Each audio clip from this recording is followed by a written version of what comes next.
Okay guys, this is a fourth video in the series to create your own CSS website. Originally this was going to be included as number 3, but I figure we'll drop it as a fourth one.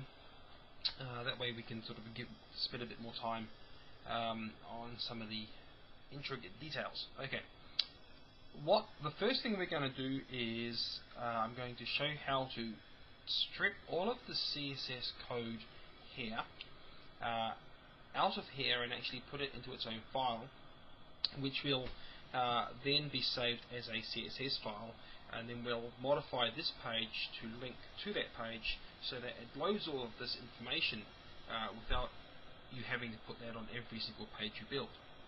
Okay, so basically you don't need the style information, you just need, we'll start at the top, from the body, and you want to select all of it down to the bottom. So you don't want the style open or style close tag. We want to cut that. Now we want to create a new file. Ignore all this. If you're using Notepad, just a plain file. You want to put it straight in as into the page like so. Now what we're going to do is you want to save that. Save that as test site style.css. It must be a CSS file, and hit save.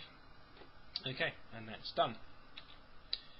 Over here, instead of the open and close style tags, we're going to delete those, and instead we're going to replace them with a link tag, which is going to, like so, link your href, which is the HTML code which loads a page, and you want to load the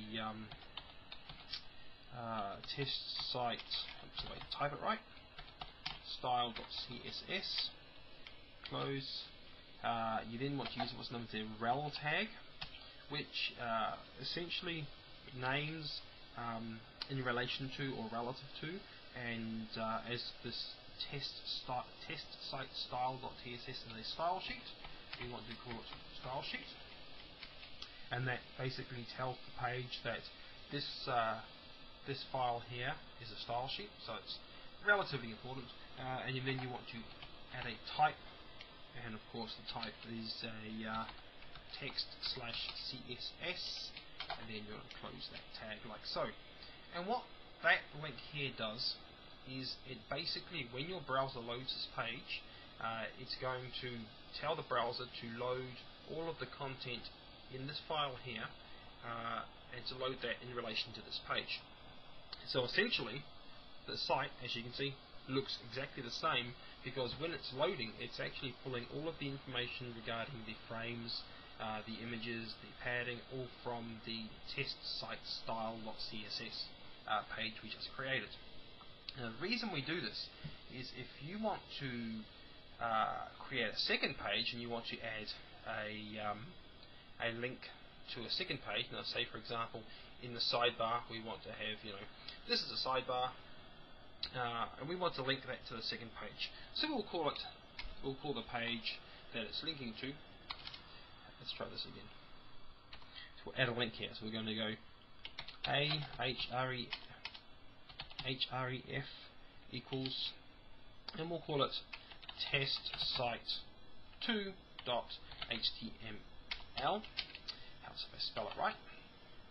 This is a sidebar, which is the text that's going to be linked, and then we'll close it with the A. What that will do, we'll just go over here, and you can see here it's added this link to the page.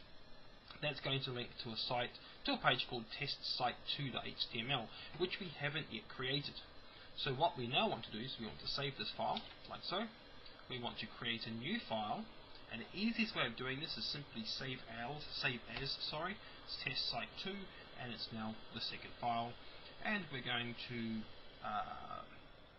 we'll just jump over here, and maybe we'll delete the image in the sidebar from the second one, and we'll in this second page, where we're in the second file, where instead of having this as sidebar pointing to sidebar 2, we'll change that back to link back to the original, and we'll have the link simply saying go to sidebar 1. And the main contents, we'll just delete a line here as well. So now test site 2 will look like this. We've lost the image, the link wording's different, very similar. We'll save that. Now, if we go to the back to the browser window again, to our main site, we'll just refresh this.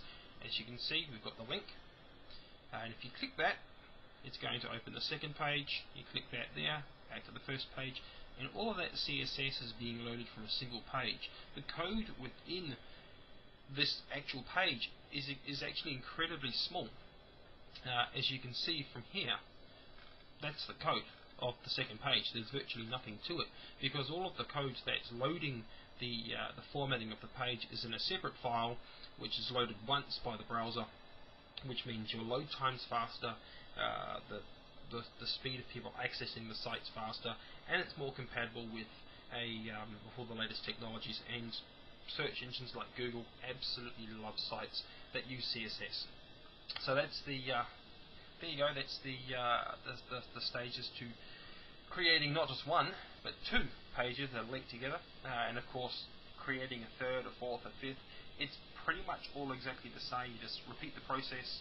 Each page is the same. You link them the same way, and there you go. There will be more videos coming in the coming days and weeks, covering different aspects of this, but we're going to build onto this current page that we've designed here. We're going to take this and we're going to add things like RSS feeds. We're going to add YouTube videos, so we're going to show you how to embed content, and a whole lot of other nifty things that you can use to make your site from a basic text site into something that's modern looking and very Web 2.0 in nature.